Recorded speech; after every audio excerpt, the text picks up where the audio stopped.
Saludos a todos. Yo no estaría hablando ahora aquí si todo hubiera salido como estaba previsto en un principio.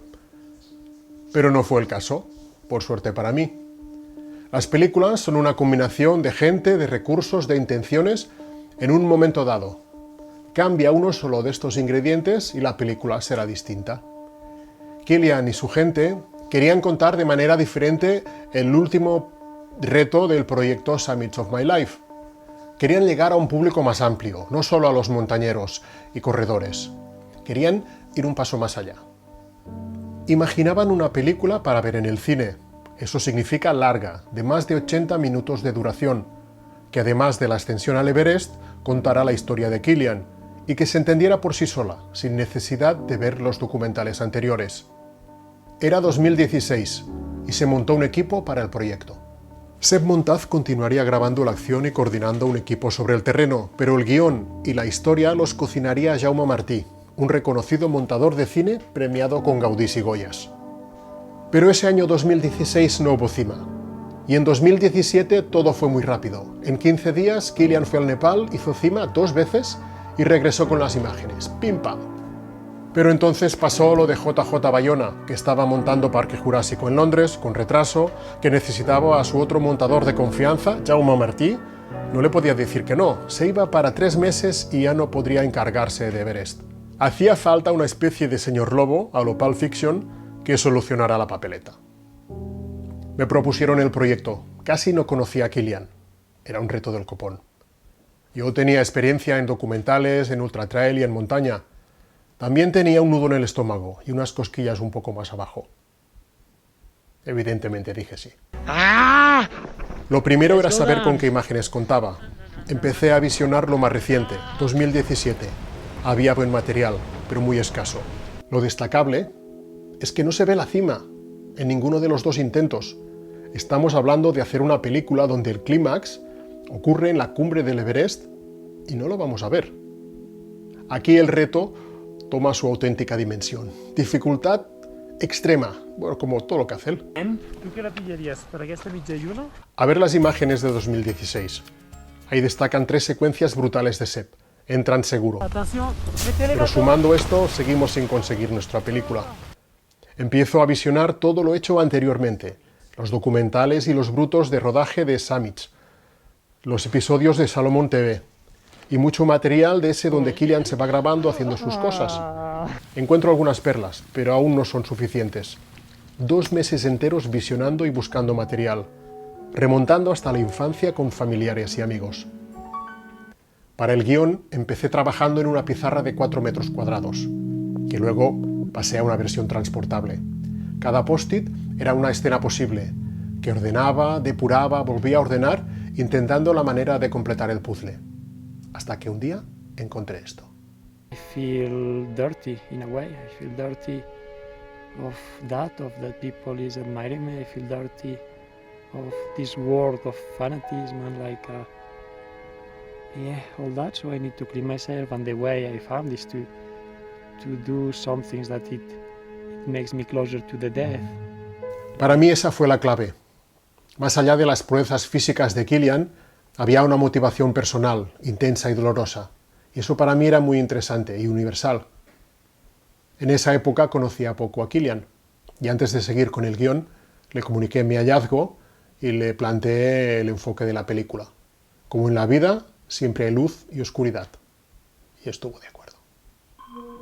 El camino de la película estaba trazado, pero aún quedaban huecos importantes por solucionar. La ruta para las entrevistas la hicimos durante una semana en autocaravana. La noche antes de grabar a Bruno Brunot, dormimos al pie del Cervino. Fue genial. Una historia donde nadie critique nada del protagonista siempre parecerá más publicitaria que verdadera. Necesitábamos un contrapunto. Alguien que levantara la mano para objetar, que pusiera un poco de picante en la historia. Y Reinhold Messner era perfecto para esto. Solo teníamos que convencerle para que se dejara entrevistar. Eso costó 2 meses, varios correos y una visita relámpago a su castillo museo en el norte de Italia. Pero creo que mereció la pena. Gracias, Reinhold. El Everest, la montaña en sí, era un personaje vital en la historia.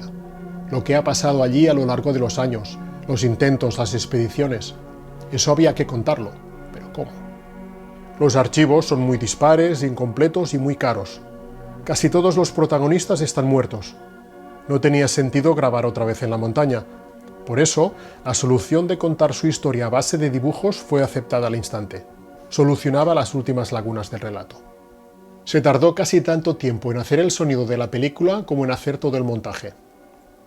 Trabajar el sonido es muy importante en la postproducción, y más si se va a proyectar en una sala de cine. A menudo pasa inadvertido, pero es lo que hace creíble las atmósferas, los lugares y las emociones. En esta secuencia hay más de 10 pistas de sonido diferentes, además del original captado por la GoPro. Ese hay que limpiarlo, ecualizarlo, pero después hay una pista adicional para los pasos en la nieve, 3 pistas más para vientos y variaciones, 3 más con bases de dron para crear atmósfera y 2 más para las músicas. Y luego se trabaja para el 5.1. En una sala de cine estaba realmente en la montaña, y todo gracias al sonido. Creo que cada historia te pide cómo tiene que ser contada, con qué herramientas. En el caso de Path to Everest ha sido con la imperfección de lo auténtico.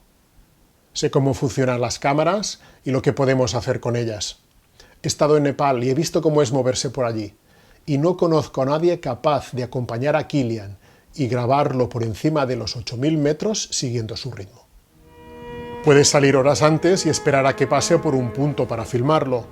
Puedes utilizar un dron si el tiempo lo permite, pero solo él puede documentar su historia allá arriba. Ahora que conozco más a Kilian, creo que lo mejor es compartir con él trucos y fórmulas para que sus selfies de vídeo sean cada vez mejores. Y para que si alguna vez vuelve a subir al Everest, pueda regresar con esas imágenes extraordinarias de la cima.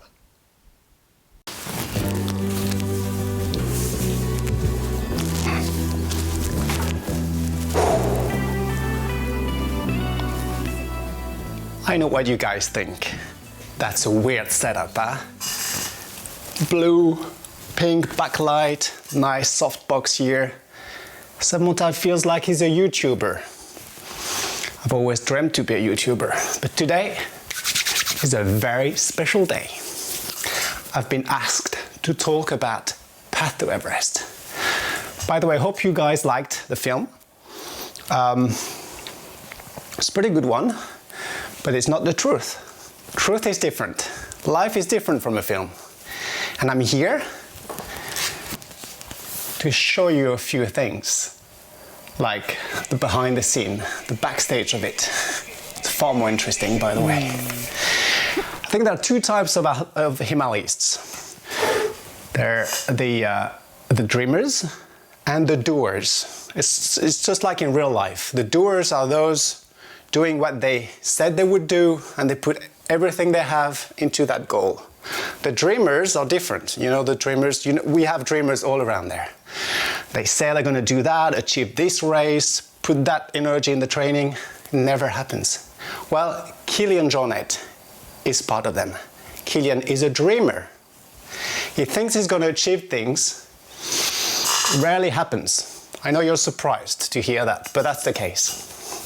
For example, when you're on an expedition with him, this guy is nuts. You never know what's going on with him. He could be nice 1 second and then he leaves. He leaves for 1 or 2 days. You haven't heard about him. He's not coming back to have dinner with you. You start to worry really. And then suddenly he appears in a very strange way. Look at that. I know. It's all about minimalism with him. Minimalism. The guy thinks he's going to achieve the Everest without oxygen, naked.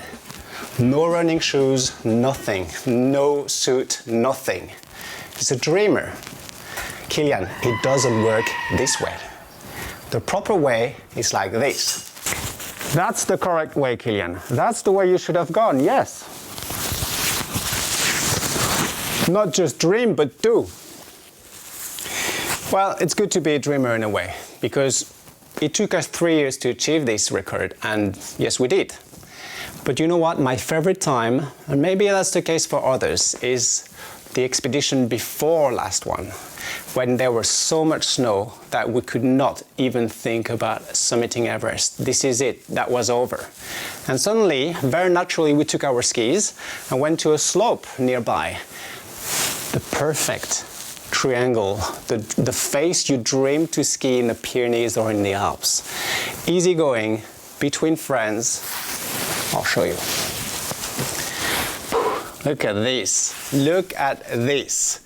That's a dream face. So no stress, friends, nice turns on a virgin summit.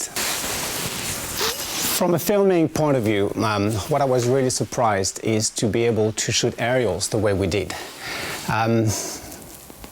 The drones back 3 years ago, they were not as efficient as they are now. You know, the Mavic was not supposed to fly over, what, 5,000 meters, I think? Just guys, put it in the comment if that's not the case. But I think the maximum reach height would be, according to DJI, 5,000 meters. We made it fly at 7,100 meters, and it could have gone higher. Sometimes you have good technical surprise there. That's it. That's the essence of expeditions.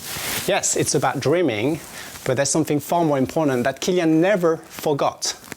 It's the human side of it, the friendship. So please, Kilian, keep dreaming.